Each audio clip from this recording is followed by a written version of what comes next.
Me gustaría empezar una reflexión diciendo, por ejemplo, que en el año 2007, cuando se ratificaba el protocolo de Kioto en la Unión Europea, se conoció una especie de cuento de hadas llamado Informe Merkel, que tenía consideraciones bastante interesantes.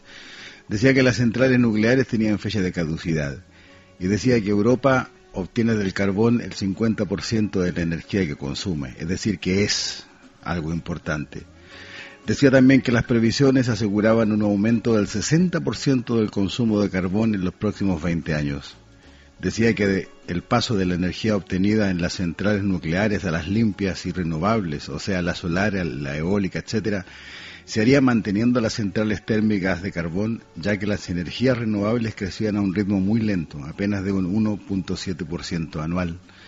Para cumplir con los objetivos del protocolo de Kioto, sustancialmente, ¿no?, con bajar las emisiones de CO2, se aconsejaba en invertir en tecnología que hiciera menos contaminante el uso del carbón. El carbón seguía siendo un recurso estratégico. Aquí termina el cuento de hadas del informe Merkel, porque omitía señalar que en la Unión Europea las reducciones de las explotaciones de carbón nos llevan a una realidad bastante rara. Europa produce 130 millones de toneladas e importa 160 millones de toneladas. Esta reducción se basa en un mito, el mito que está manejando hoy día el gobierno para no solucionar el problema de los mineros. El mito dice: el carbón no es rentable.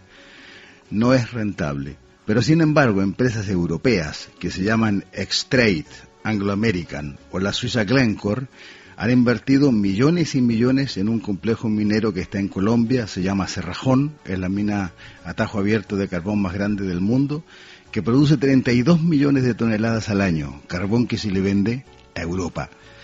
Tal vez el hecho de que un minero de Cerrejón gana un promedio de 200 euros mensuales haga que este carbón sí sea rentable.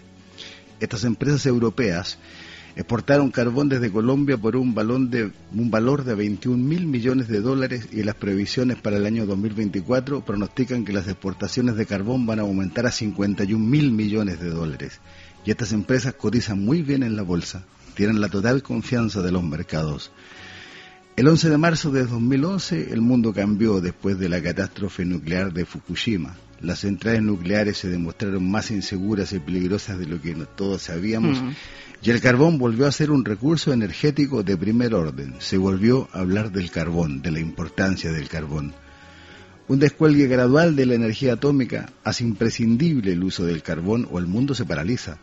Una vez más se habló de invertir en tecnología que haga del carbón una fuente energética limpia y según los cálculos de la Unión Europea, de hoy al año 2030, la demanda de carbón crecerá, sobre todo en las economías emergentes como Brasil, India y China, nada menos que en un 645%. ¿Cómo no va a ser importante mantener un recurso estratégico?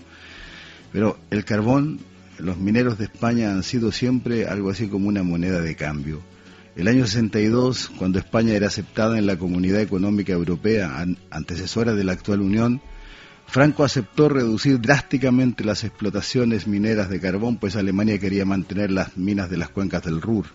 Y como los mineros españoles ganaban considerablemente menos que sus colegas alemanes, el carbón español tenía un gran peligro, podía ser competitivo. Europa apenas tiene el 2% de la reserva mundial de carbón, y ese detalle hace que sea de un valor estratégico enorme, porque es muy importante tener una fuente de suministro en casa.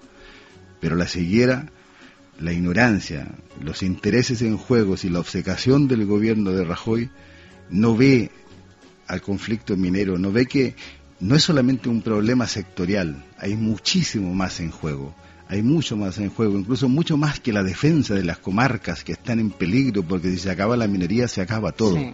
Si cierran los pozos se acaba la vida. Bueno, y los mineros han indicado todo esto, pero hasta el cansancio. Hay mucho más en juego, pero muchísimo más en juego. Luis, muchísimas gracias, muchísimas gracias. Un saludo y ánimo, mineros, ánimo. Un beso grande. ¿Podéis contestarle? Muchas gracias. Vale.